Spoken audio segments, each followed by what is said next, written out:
Bonjour Alexis Corbière, Bonjour merci Adrien. d'avoir accepté notre invitation. Un conseil de défense sur l'énergie a lieu à 10 heures à l'Elysée autour d'Emmanuel Macron.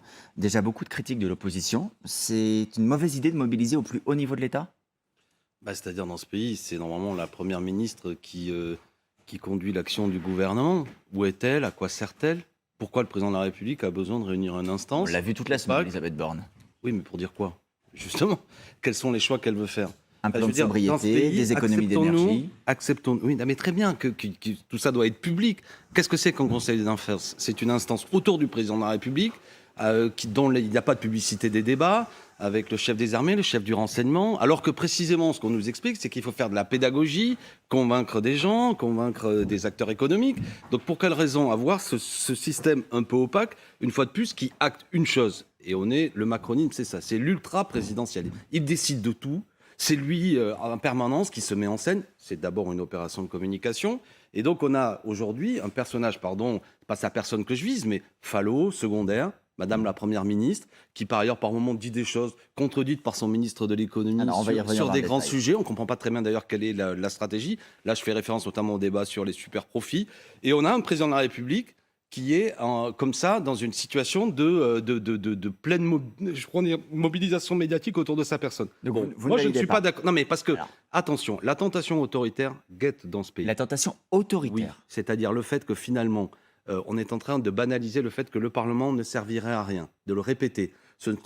L'opposition ne serait qu'une bande de bavards inutiles, et Madame la Première ministre, pardon de l'accabler, est venue dire que nous sommes même à la limite de l'arc républicain parce que nous ne sommes pas dans la co-construction Vous avec êtes en elle. dehors de l'arc républicain. D'accord? Oui. Et on a un président de la République qui est le seul personnage qui agit, du moins dans la mise en Mais scène. quand vous dites autoritaire, Oui, pardon, c'est-à-dire Alexis Corbière, que- autoritaire comme autoritarisme. C'est-à-dire que l'idée dans ce pays que c'est un homme seul qui est désigné dans une élection présidentielle, ne tenant pas compte de ce qui est sorti des élections législatives, qui décide de tout, c'est pas sain. Mais Et est-ce ça que vous êtes- fabrique l'idée qu'il faut un grand sauveur, ou une grande sauveuse d'ailleurs, pardon de le dire comme ça. Et ça, c'est la Ve République à plein, et ça m'inquiète. Ce Mais pays est-ce que est en vous mettez- crise. Vous Oui. mettez en cause le fait qu'on est aujourd'hui dans un fonctionnement démocratique de l'État, le respect du suffrage des institutions. Oui. Emmanuel Macron, il s'inscrit dans le cadre de la Ve République, ni plus ni moins. Oui, mais je suis en train de vous dire qu'il a été élu dans une élection présidentielle. Je rappelle les scores en faisant 24% au premier tour, puis au second tour, j'affirme ici qu'il a été élu d'abord dans un rejet de Madame Le Pen. Mais il qui a aurait été dû- élu en fonction des Oui, règles en mais vigueur. il est élu, il est président de la République. Mais ensuite, il y a une deuxième élection, l'élection législative, où pour la première fois dans l'histoire de la Ve République, le parti du président est minoritaire. Donc ça amène à ce que, politiquement, il faut qu'il en tire certaines conclusions. J'observe qu'en un mois, au mois de juillet, de vie parlementaire, aucune des propositions de l'opposition n'a été Il a malgré entendue. tout une majorité Alors- relative, hein, Mais- et une majorité qui est quand même Qu'est-ce que plus ça veut- importante que la NUPS, par exemple.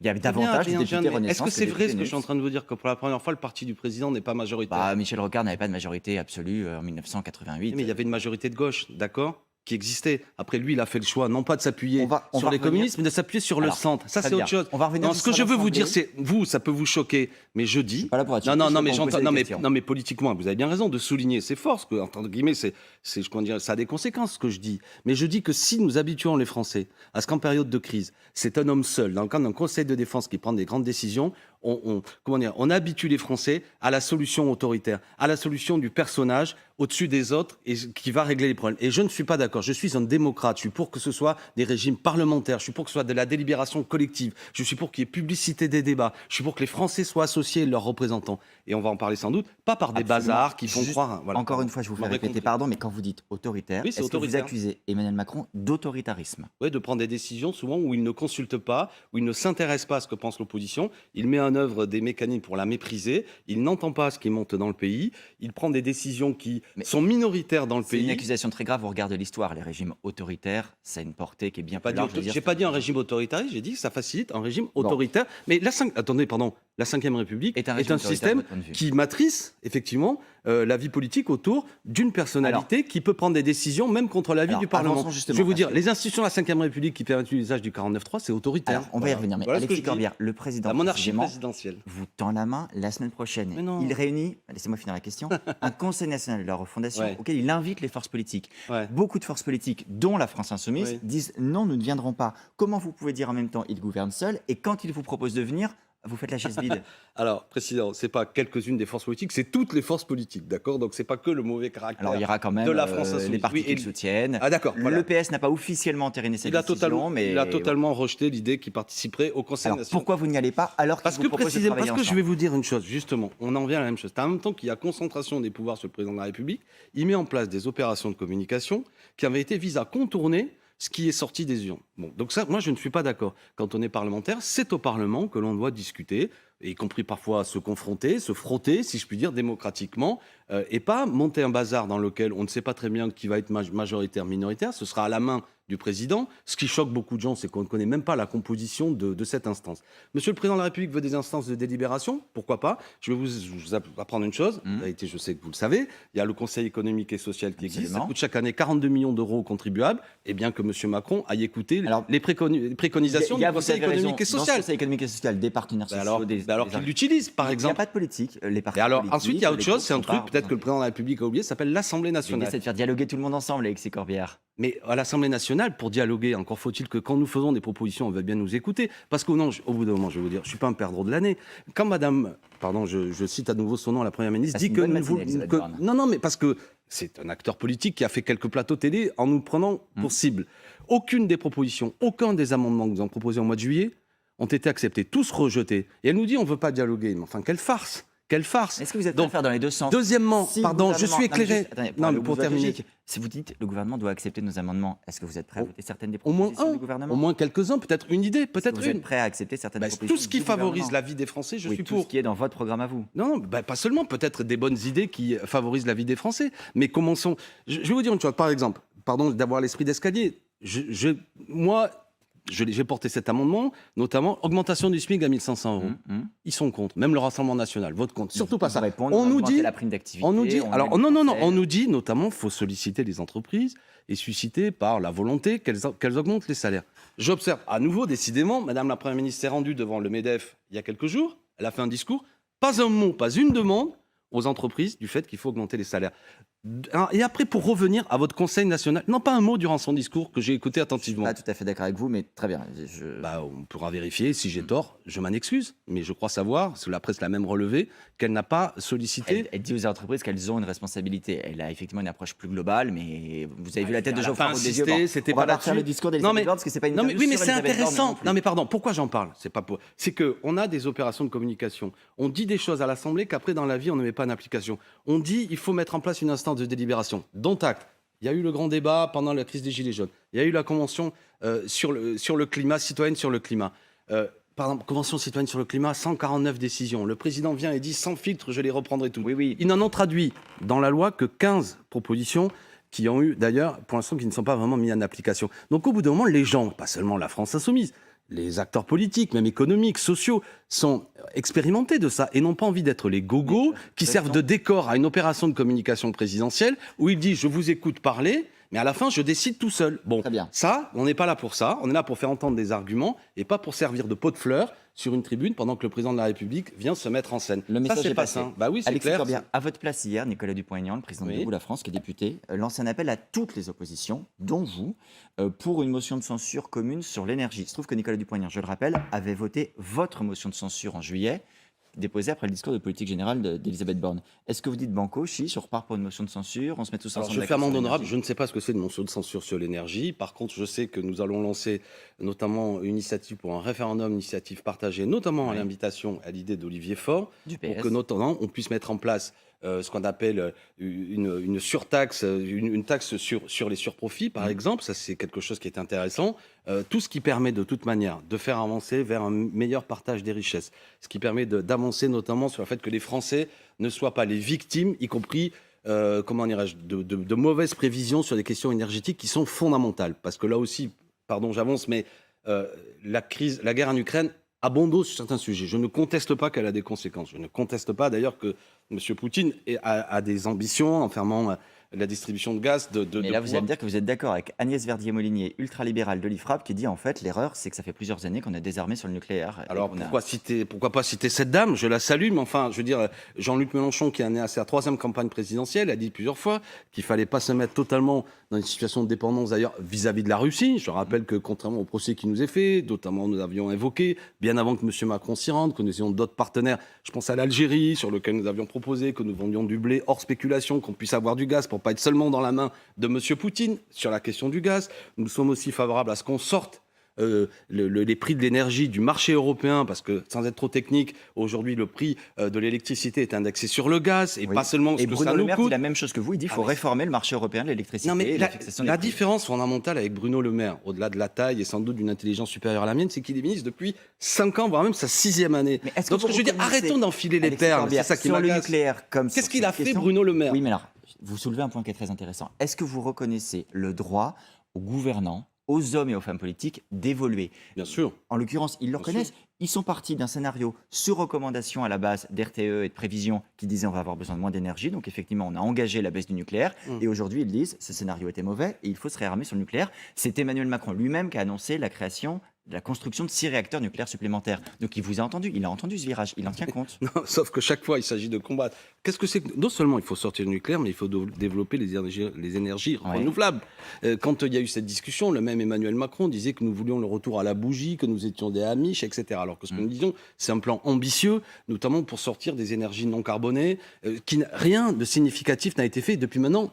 On est né à la 6e année. Mais de la même façon, sur la crise énergétique, je tiens à souligner que l'année dernière, 12 millions de Français ont eu froid pendant l'hiver. D'ores et déjà, sont confrontés à des difficultés. Il faudrait aller, ce que nous proposons, vers 700 000 logements qui sont rénovés pour éviter qu'ils soient des passoires Il y a, en énergétiques. l'occurrence, effectivement, un plan de rénovation Non, mais, thermique. Alors, ça va peut-être pas assez vite, pardon, mais il est en dessous c'est de la fait. main. Ça fait 5 ans. Moi, j'en ai assez de voir, oui, ils ont changé très bien. Mais en vérité, depuis 5 ans, ils ne font rien. Sur la température, Alexis Corbière, Oui. il y a quand même un appel qui est Oui. lancé. Vous avez raison, il y a la précarité énergétique, et le gouvernement d'ailleurs le reconnaît aussi. Il y a aussi un appel à tous les Français pour cet hiver de dire attention, le chauffage, pas au-dessus de 19 degrés, vous mettrez un pull Ah, mais chez sans vous, on fera doute, des très économies. bien. Mais ça, vous dites, le gouvernement a raison. Mais on est les premiers à dire dans les scénarios dont nous nous réclamons, je pense notamment au scénario négawatt, d'aller vers des énergies renouvelables, qu'il faut aussi de la sobriété. Ça passe par le fait que peut-être qu'on n'a pas besoin que toute la nuit, les grandes enseignes soient allumées de publicité dans les villes. On a besoin chacun.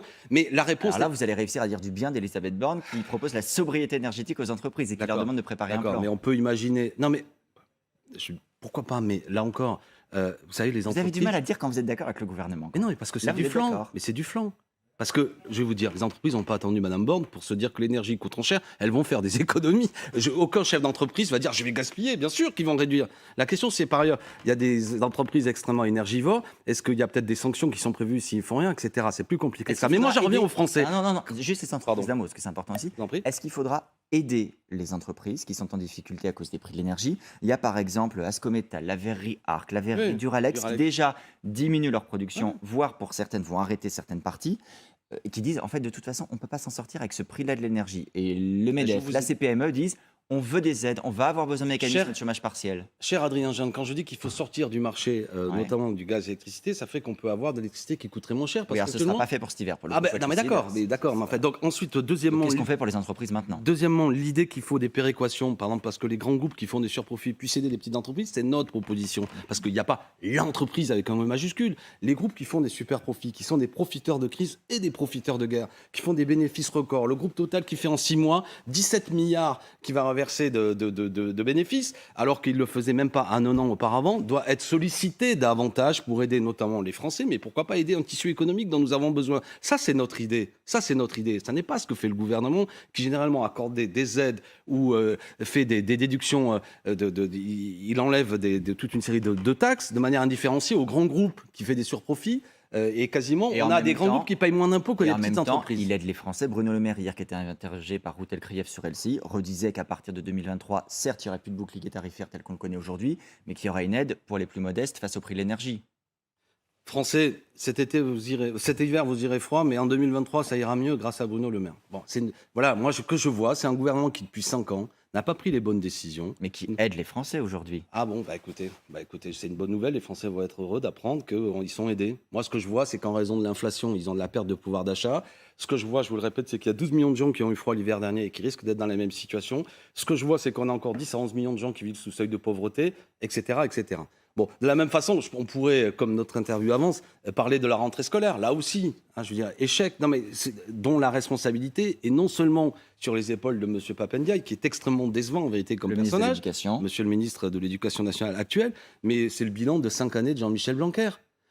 Pardon de m'arrêter là-dessus, parce que hier, c'était la rentrée. Ouais, vraiment d'un mot, parce qu'il y a quand même beaucoup de sujets. Non, mais Monsieur le ministre de l'Éducation nationale a menti. Il a dit aux Français qu'il y aurait un professeur dans chaque classe. Je peux vous donner des cas concrets dans ma circonscription, dans toute la France, où il manque des professeurs. Ils ne sont pas là. Peut-être pas par milliers. Il y a un effort qui a été fait, 4000 contractuels. Je ne dis pas que tout est parfait, en l'occurrence, je pense que c'est pas le cas. Tout est même très mauvais, d'accord. C'est pas une rentrée, c'est une sortie de l'égalité républicaine. Pourquoi en Seine-Saint-Denis, il y a plus de professeurs contractuels, d'accord? Dans les écoles, je ne veux pas citer de nom, où des gens fortunés mettent leurs enfants, il manque pas de professeurs. En Seine-Saint-Denis, on en est à 15% de contractuels dans mes établissements et il y a des absents. Du métier. Non, rien à voir avec l'attractivité du métier. Créer des postes au concours, bien payer les enseignants. D'accord, c'est peut-être ce que vous voulez dire par attractivité du métier. Il manquait des candidats au concours, en l'occurrence. Oui, mais pas assez de candidats pour. Oui, parce que c'est payé combien un enseignant? La faute à qui? J'appelle l'attractivité. Non, mais on est d'accord. Il faut rendre le métier. Mais la faute à qui? À M. Blanquer. Donc la faute à M. Macron. Il y a un chantier qui est engagé justement de revalorisation du salaire des enseignants. Il aura fallu attendre 6 ans. On va revenir au sujet que vous évoquiez à l'instant. Sur les super profits, Gabriel Attal, qui est le ministre des Comptes publics, dit le plus important, c'est que les entreprises qui font des profits permettent de faire profiter les Français. Est-ce que vous reconnaissez au gouvernement de chercher une sorte d'équilibre? Non, mais avouez que la phrase de Gabriel Attal, elle est tellement subtile que ce matin, qu'est-ce que ça veut dire concrètement? Il y a une ligne de crête peut-être à trouver entre entreprises et ménages. D'accord, donc là on est à la 5e année, ils l'ont trouvé. Non mais moi, bon, écoutez, je veux dire, c'est pas honteux l'impôt. C'est beau l'impôt républicain. Les gros payent gros, les petits payent petits. Aujourd'hui, on a des grands groupes. Il ne s'agit pas de les mettre à genoux, qui font des bénéfices records. Ils peuvent quand même comprendre, parce que ce n'est pas des brutes, les gens qui dirigent ces groupes, que notre pays a besoin d'argent public pour, non pas le gaspiller, mais pour mettre en œuvre des outils qui permettent à ce que les Français ne souffrent pas. Donc voilà, le fait de dire on profite d'une période un peu exceptionnelle pour vous prendre davantage, pour aider, j'ai parlé de l'école, j'ai parlé de la rénovation du logement, c'est beau. Pour quelle raison on nous montre du doigt en disant que nous serions anti-économie ou je ne sais trop quelle sottise. On vous montre du doigt sur autre chose. Pascal Perry faisait allusion tout à l'heure, ce sont nos confrères du Point qui se sont amusés avec le site Carbon Footprint à mesurer l'empreinte écologique de Jean-Luc Mélenchon cet été parce qu'il est allé rencontrer un certain nombre de dirigeants latino-américains. Il est allé au Mexique, au Honduras, en Colombie et le Point affirme que le bilan carbone est de 3 tonnes de CO2. Il vous interroge et il dit « Est-ce qu'on peut à la fois défendre la bifurcation écologique et prendre l'avion dans de telles proportions ?» Qu'est-ce que vous répondez? D'abord, un mot. Le Point est un journal voyou qui m'a attaqué il y a quelques mois. J'ai toujours pas eu d'explication de la part du rédacteur en chef en faisant un article totalement faux sur moi et Madame Raquel Garrido. En se déshonorant. Cette rédaction est une rédaction, je parle notamment de ceux qui la dirigent, qui n'est pas sérieuse et qui déshonore l'ensemble de la presse. Donc Le Point, si vous voulez... comment dirais-je, je ne veux pas avoir des mots grossiers, c'est un journal ridicule qui se spécialise depuis des mois et des mois dans les attaques contre la France insoumise. D'accord? Donc je ne les prends pas au sérieux et j'invite les Français à ne pas acheter ce journal, à ne pas le citer et je vous invite, vous qui êtes une rédaction sérieuse, à vous méfier des articles du Point qui ne sont pas rigoureux à tel point qu'ils ont retiré. Donc vous voyez, ça ne m'impressionne pas ce que raconte Le Point. Deuxièmement, quand M. Mélenchon va rencontrer le futur président de la Colombie, c'est une activité politique, il ne va pas y aller à la nage, Jean-Luc Mélenchon, qu'est-ce que vous proposez? D'accord? Il prend l'avion dans lequel il y a plusieurs personnes. Donc tout ça est ridicule, participe, je le répète, c'est une officine Le Point, c'est plus un journal. Je sais qu'il y a des journalistes rigoureux qui participent à ça, mais je leur dis, bon sang, réagissez, arrêtez de faire de ce journal une espèce de feuille polémique en permanence sur ce que fait la France insoumise avec des mots ridicules sans rien travailler. Donc je répète, à tel point que, normalement, on m'a dit qu'il allait y avoir des sanctions, que ceux qui décidaient de la publication des journaux...